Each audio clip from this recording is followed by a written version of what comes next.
Yes Ram గారు, ఈ మధ్య కాలంలో మనం చూసుకున్నట్టయితే క్రైమ్ రేట్ చాలా పెరిగిపోయింది. అంటే మనుషుల మనస్తత్వాల్లో ఎందుకు ఇంత చేంజ్ వచ్చిందంటారు అసలు? ఫస్ట్లీ సెల్ఫ్ సెంట్రిక్ లైఫ్స్ అయిపోయినాయి మనం అన్నీ చెప్పాలంటే. అసలు ఎందుకు ఇంత సెల్ఫిష్నెస్ అనేది లేకపోతే ఇవన్నీ ఎందుకు ఎక్కువైపోయింది అని అడిగితే, ఎర్లియర్ మనమంతా ఏంటంటే ఒక న్యూక్లియర్ ఫ్యామిలీ కాకుండా మొత్తం జాయింట్ ఫ్యామిలీస్ అనేవి ఎక్కువ కనిపించాయి. ఈ మధ్యన న్యూక్లియర్ ఫ్యామిలీస్ ఎంతైతే కనిపిస్తున్నాయో అదే లెవెల్ ఆఫ్ జాయింట్ ఫ్యామిలీస్ కనిపించాయి.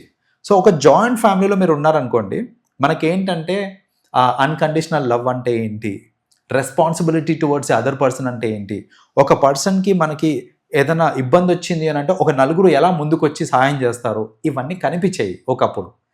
బట్ కరెంట్ టైమ్స్లో ఏంటంటే ఈ న్యూక్లియర్ ఫ్యామిలీస్ అన్నీ ఎక్కువైపోయేసరికి it's all about 3 or 4 people in the family. So ఆ లవ్, ఆ affection towards the other person, ఆ వాల్యూస్ ఏవైతే ఉంటాయి చూడండి, లైక్ హ్యూమన్ వాల్యూస్, ఇవన్నీ లేకపోవడం వల్ల most often we get to see that the crime is on a rise. అంటే ఇప్పుడు పెద్ద పెద్ద ఫ్యామిలీస్ ఇవన్నీ పక్కన పెడితే చిన్న పిల్లలు అని వాళ్ళ మీద జాలి కూడా లేకుండా ఒక 2 days క్రితం ఒక ఆమె వాళ్ళ కొడుకు ఏడుస్తున్నాడు అని చెప్పేసి ఆ ఏడుపుని భరించలేక 2 days తీసుకెళ్లి పొయ్యిలో పడేసింది. నోట్లో గుడ్డలు కుక్కి కాలు కట్టేసి చంపేసింది. ఇంకొక ఇన్సిడెంట్ తీసుకుంటే చిత్తూరు మదనపల్లిలో ఒక అమ్మాయిని 7 years గర్ల్ని ఒక అతను రేప్ చేసి డ్రమ్లో పెట్టి చంపేశాడు. సో క్రైమ్ రేట్ పక్కన పెడితే అసలు మనిషిలో ఇంత క్రూరత్వం ఎందుకు వస్తుంది? అసలు మనిషి మైండ్ సెట్ అసలు ఏమవుతుంది అసలు? All thanks to social media. Like ఇంతకు ముందు social media was not this intense. So ఇప్పుడు ఏంటంటే ఏదన్నా సరే చాలా ఈజీగా విజిబుల్ అవుతుంది. లైక్ ఐడియా జనరేషన్ కానివ్వండి, ఇప్పుడు ఎందుకు ఎన్నో క్రైమ్స్ లైక్ ఒక రీసెంట్ టైంలో మనకి వాళ్ళ వైఫ్ని చంపేసి కుక్కర్లో ఉడికిచ్చి చేశాడు. All that he confessed. నాకేంటంటే ఓటీటీ ప్లాట్ఫామ్ ఏదో మూవీ చూశాను, దాని నుంచి ఇన్స్పైర్ అయ్యానని చెప్పేశాడు. సో ఈ ఓటీటీ రావడం వల్ల, యూట్యూబ్ రిగరస్ అవ్వడం వల్ల, వీటన్నిటి వల్ల ఏంటంటే అసలు క్రైమ్ చేసే తీరు ఇవన్నీ కూడా ఇంటెన్స్ అయిపోతున్నాయి. సో మనకు నార్మల్గా ఒక న్యూస్ చూసుకున్నా కూడా దాని నుంచి మళ్ళీ వాళ్ళకి కొన్ని ఐడియాస్ అనేది జనరేట్ అవుతా ఉన్నాయి అనమాట. సో అలా ఏంటంటే ఈ సోషల్ మీడియా ఇవన్నీ రావటం వల్ల ఐడియా జనరేషన్, కొత్త కొత్త ideas, safest way of doing crimes అని గూగుల్లో కొడితే వచ్చేస్తూ ఉంటుంది, ఎలా చేస్తే క్రైమ్. సో ఇలా ఏంటంటే ఆ సోషల్ మీడియా వల్ల most often we get to see that people are turning out to be even more cruel. And మీరు ఇందాక ఒకటి చెప్పారు, లైక్ చిన్న 2 months old బేబీని పొయ్యిలో పడేసి ఎందుకు, జస్ట్ బికాస్ ఏడుస్తుంటే ఆ ఏడుపుని ఇంకా అది చిరాకు వచ్చేసి చేస్తారనేసి. See again it goes back to the same thing which I just told you. Suppose మనం ఒక జాయింట్ ఫ్యామిలీలో ఉన్నాం అనుకోండి, అట్లీస్ట్ ఏమవుతుందంటే పిల్ల అట్లా ఏడుస్తూ ఉంటే there will be someone to take care. మదరే అవసరం లేదు. సో ఆంట్ అవ్వచ్చు, లేకపోతే గ్రాండ్ పేరెంట్స్ అవ్వచ్చు, ఎవరో ఒకళ్ళు ఉంటారు, వాళ్ళు కూడా ఎంతో కొంత దగ్గర తీసుకొని ఓదార్చడానికి ట్రై చేస్తారు. బట్ వీళ్ళు కూలి పనులు చేసుకునే వాళ్ళు, వేరే ఊరు నుంచి ఇక్కడికి మైగ్రేట్ అయ్యి ఇక్కడ వచ్చారు. Right. So here she's not having any support, she's the only one. So అలా ఎవ్వరు లేకుండా, సపోర్ట్ సిస్టమ్ అనేది లేకుండా ఒక్కళ్ళే హ్యాండిల్ చేయాలంటే ఆ ఫ్రస్ట్రేషన్లో ఏం చేయాలో అర్థం కాక, ఎందుకంటే పొద్దున్న లేచిన దగ్గర నుంచి they have to do a lot of work. So ఆ ఫిజికల్ వర్క్, దాని యొక్క స్ట్రెస్ ఉంటుంది వాళ్ళకి. అండ్ తర్వాత వండుకోవాలి, పిల్లల్ని చూసుకోవాలి, పోస్ట్ డెలివరీ ప్రాబ్లమ్స్ ఉంటాయి వాళ్ళకి. సో ఆ ప్రాబ్లమ్స్ అన్నీ ఫేస్ చేసుకుంటూ, పని చేసుకుంటూ పిల్లల్ని హ్యాండిల్ చేయాలంటే it's not that easy. And in the verge of it తను she kill the baby. So ఇలాంటివన్నీ కూడా ఈ క్రైమ్స్ ఎందుకు అవుతున్నాయి, ఇంక్రీజ్ అవుతున్నాయి అంటే మల్టిపుల్ రీజన్స్ ఉంటాయి. ఒక రీజన్ వచ్చేసి లైఫ్ స్టైల్స్, ఇంకో రీజన్ వచ్చేసి సోషల్ మీడియా, ఇంకోటి వచ్చేసి అసలు హ్యూమన్ వాల్యూస్ చిన్నప్పటి నుంచి నేర్పించడం అనేది లేదు.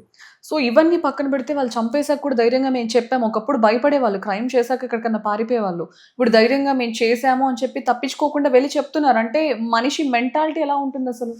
ఇక్కడ ధైర్యంగా చెప్తున్నారు అని అంటే బికాజ్ వాళ్ళు ఏంటంటే దే కెన్ గెట్ అవే అనే ఒక చిన్న కాన్ఫిడెన్స్. ఇప్పుడు ఎన్నో కేసులు చూస్తూ ఉన్నారు వాళ్ళు. ఈ కేసులు ఏంటంటే అది సాల్వ్ అయ్యే రేట్ చూసుకుంటే కనుక it is very slow. So నా మీద ఒక కేసు పడిందంటే ఇయర్స్ టుగెదర్ నడుస్తూ ఉంటుంది.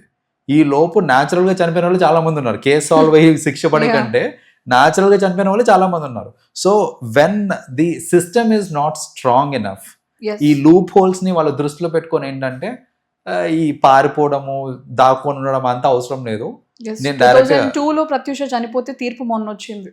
See the rate 2002కి ఇప్పటికి ఎంత వేరియేషన్ ఉంది.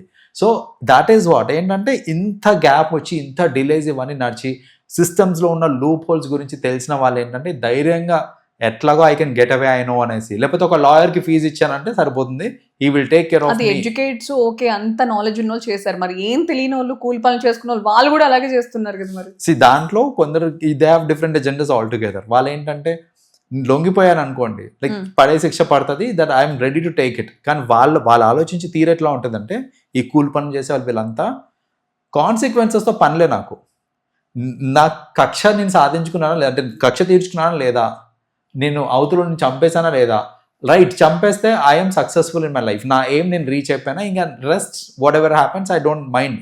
సో అలా ఉంటారే తప్ప నాకు ఒక లైఫ్ ఉంది, నేను దాన్ని బతకాలి, దాన్ని బాగా నేను చూసుకోవాలి, సో నేను దాక్కుంటా పారిపోతా అనే స్టోరీ లేదు అక్కడ.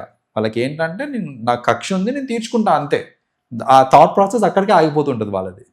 సో దీనికి కంక్లూషన్ ఏంటంటారు అసలు? బేసిక్గా ఇది ఆగని ప్రయాణంలా సాగుతూనే ఉంది, మనం ఎక్కడ చూసినా డైలీ ఏదో ఒక న్యూస్ వింటూనే ఉన్నాం, చూస్తూనే ఉన్నాం. సో దీనికి ఏం చేస్తే బాగుంటుంది అంటారు? ఫస్ట్లీ రూట్ కాజ్ వచ్చి నోయింగ్ ది హ్యూమన్ వాల్యూస్ అండి. అసలు హ్యూమన్ వాల్యూస్ తెలిస్తే people will live a different life all together. Human values లేకుండా పిల్లల్ని నార్మల్గా పెంచేస్తూ ఉంటారు. That is where the problem comes. ఒకప్పుడు కాకమ్మ కబుర్లు చెప్పేటోళ్ళు మనకి, మన గ్రాండ్ పేరెంట్స్ వీళ్ళందరూ కూర్చోబెట్టి నీతి కథలు చెప్పేవాళ్ళు. ఇవన్నీ చెప్పడం వల్ల ఏంటంటే అట్లీస్ట్ ఒక నీతిగా బతకాలి అనే ఒక కాన్సెప్ట్ తెలిసేది మనకి. కరెంట్ టైమ్స్లో అట్లా కథలు చెప్పేటోళ్ళు లేరు, because you know there is nobody to take care. పద్దాక నీకు మ్యాథ్స్లో ఎంత వచ్చింది, నీకు ఫిజిక్స్లో ఎంత వచ్చింది, ఇవే గోలా, నువ్వు ప్రాజెక్ట్ వర్క్స్ చేయి, మొత్తం అకాడమిక్ వ్యూ పాయింట్లోనే మాట్లాడుకుంటున్నాం. కానీ పిల్లలకి అసలు హ్యూమన్ వాల్యూస్, హ్యూమన్ రిలేషన్స్, నైతిక విలువలు ఇవన్నీ ఉంటాయి చూడండి, అవన్నీ పక్కన పెట్టేసి వీటి మీద ఫోకస్ చేస్తే ఖచ్చితంగా ఫ్యూచర్లో వాళ్ళు ఎంత ఎడ్యుకేటెడ్ అయినప్పటికీ కూడా they will not get this human values right. అలాంటప్పుడు ఇలాంటి క్రైమ్స్ తగ్గవు. ఖచ్చితంగా ఎడ్యుకేటెడ్ పీపుల్ కూడా they will involve in such kind of crimes. So అది పక్కన పెట్టి మీరు focus on human values, focus on developing the right attitude. Trust me, society మారుతుందండి. Okay Ram garu, thank you. Welcome అండి.